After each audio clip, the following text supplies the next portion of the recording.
மக்களே, உங்கள் அனைவருக்கும் வணக்கம். உங்கள் அனைவரையும் அகல் கிச்சனுக்கு வரவேற்கின்றேன்.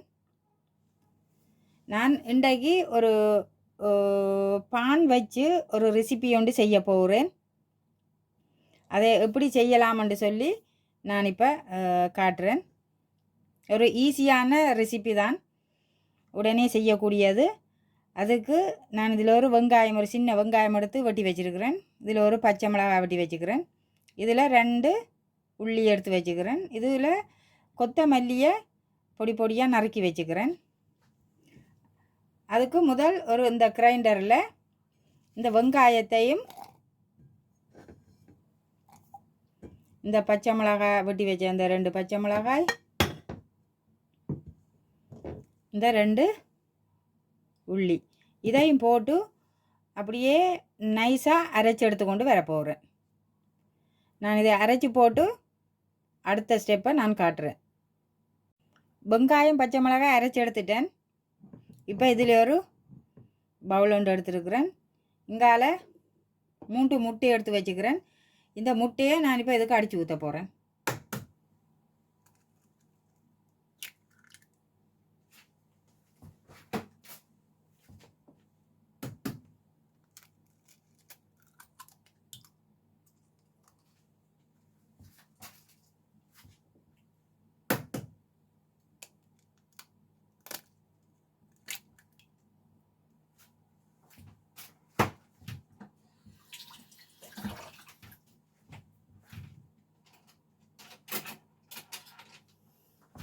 இதை வடிவாக மிக்ஸ் பண்ணி விட போகிறேன்.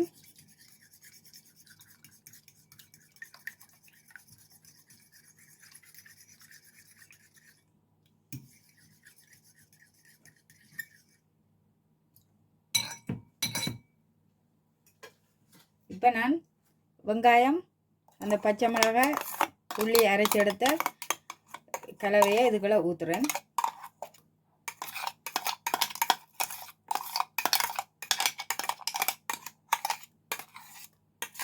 பச்சை மிளகாய் தேவையில்லைன்னு சொல்லி சொன்னால் நீங்கள் அவாய்ட் பண்ணலாம்.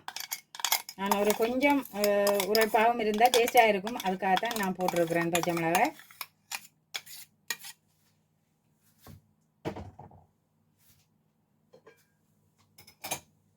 இதையும் படிவாக கலந்து விடுவோம்.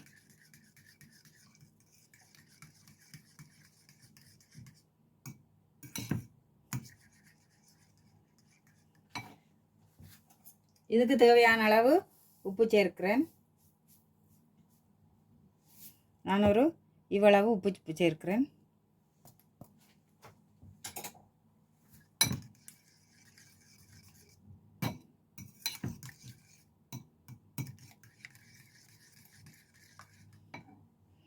இதில் பார்த்தீங்கன்னு சொன்னால் ஸ்வீட் சில்லி வச்சுருக்கிறேன். ஸ்வீட் சில்லி இது கொஞ்சம் டேஸ்ட்டுக்காக ஒரு கொஞ்சம் விடுகிறேன்.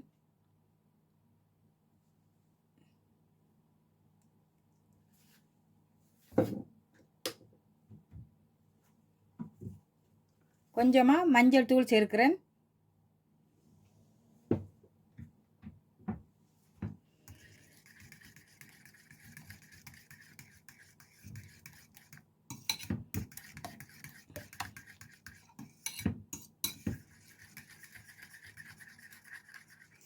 இது இப்போ எல்லாம் படியாக கலந்தாச்சுது. இது இப்படியே எங்கால இருக்காட்டுக்கும். இப்போ நான்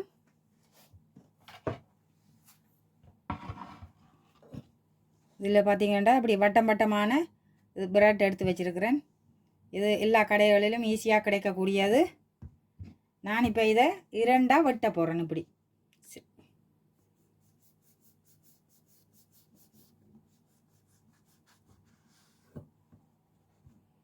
இப்படி வெட்டிட்டு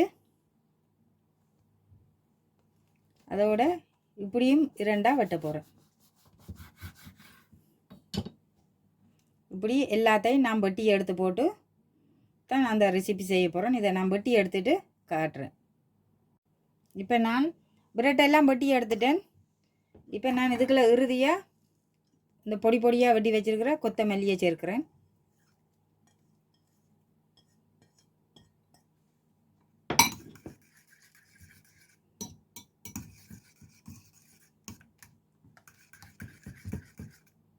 பச்சை மிளகாயை போடாமல் விடுறதா இருந்தால் நீங்கள் மிளகும் சேர்க்கலாம். நான் பச்சை மிளகாய் சேர்த்துருக்கிறதால மிளகு சேர்க்கையில்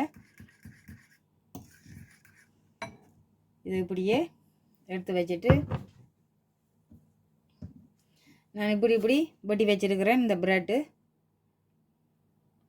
பாருங்க, இப்படி டபுளாக இருக்குது.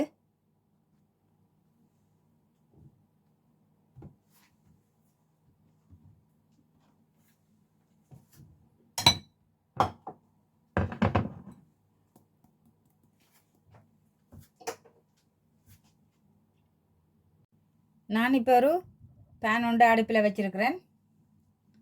அதுக்கு பட்டர் போடுறேன்.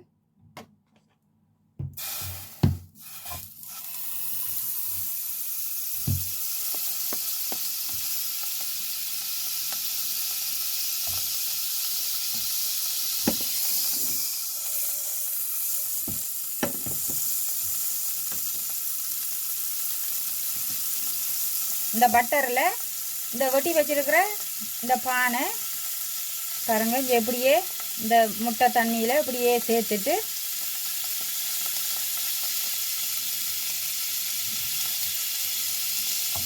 இந்த முட்டை தண்ணியில் வடிவாக எல்லாம் பிரட்டி எடுக்கணும். எடுத்துட்டு நான் இப்போ இதில் போய்க்கிறேன்.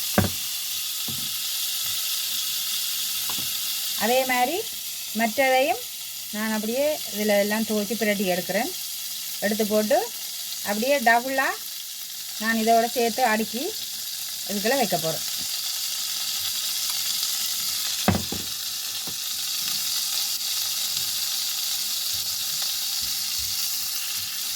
இப்படி எல்லா பக்கமும் பிரட்டி விடணும்.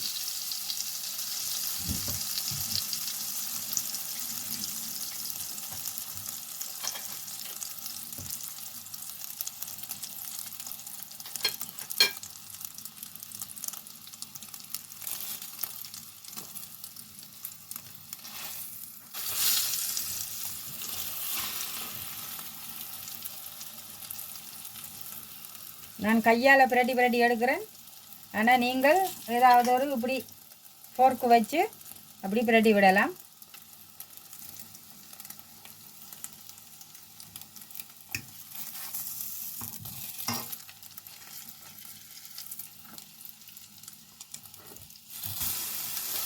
இப்படி எல்லா பக்கமும் சுற்றி பிரட்டி எடுக்கணும்.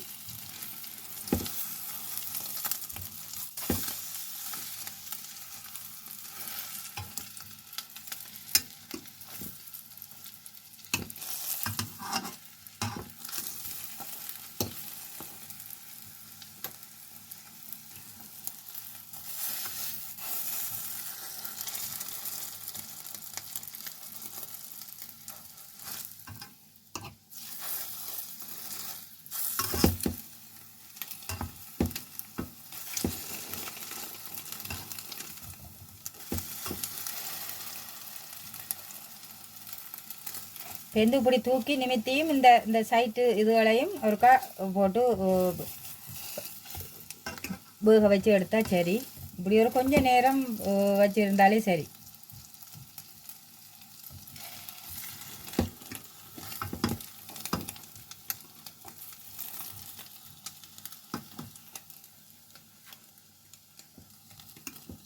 இப்போ நான் எடுத்துட்டேன். இப்போ அதே மாதிரி மற்றதுகளையும் செய்து எடுக்க போகிறேன். நான் எல்லாத்தையும் செய்து எடுத்துட்டு காட்டுறேன்.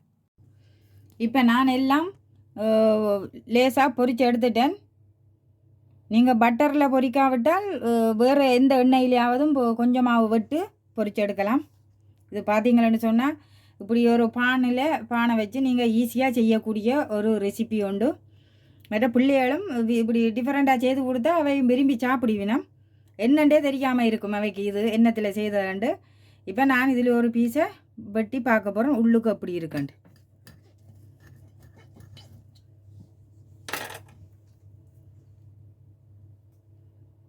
பார்த்தீங்கன்னு சொன்னால் இப்படி நல்ல ஒரு இதாக நல்ல ஸ்பொஞ்சாக நல்ல ஒரு இதாகவும் இருக்குது. சாப்பிடவும் நல்ல டேஸ்டியாகவும் இருக்கும். இதே மாதிரி நீங்களும் உங்களோட வீட்டிலே பிரெட்டை வச்சு டிஃப்ரெண்ட்டான முறையில் செய்து பிள்ளைகளுக்கு கொடுத்து அசத்தலாம். விரும்பி எல்லாரும் சாப்பிடுவினோம். ஈஸியாகவும் செய்யக்கூடிய ஒரு ரெசிபி உண்டு. இந்த ரெசிபி பிடிச்சிருந்தால் என்னுடைய அகல் கிச்சன் என்ற சேனலை சப்ஸ்கிரைப் பண்ணி விடுங்கோ, லைக் பண்ணி விடுங்கோ. ஏதாவது கமெண்ட்ஸில் தெரிவிக்கணுமெண்டா உங்களோட அபிப்பிராயத்தை தெரிவித்து கொள்ளலாம். இவ்வளவு நேரமும் என்னுடைய வீடியோவை பொறுமையாக பார்த்த உங்கள் அனைவருக்கும் மிக்க நன்றி. உங்களை நான் இன்னொரு வீடியோவில் சந்திக்கிறேன். வணக்கம்.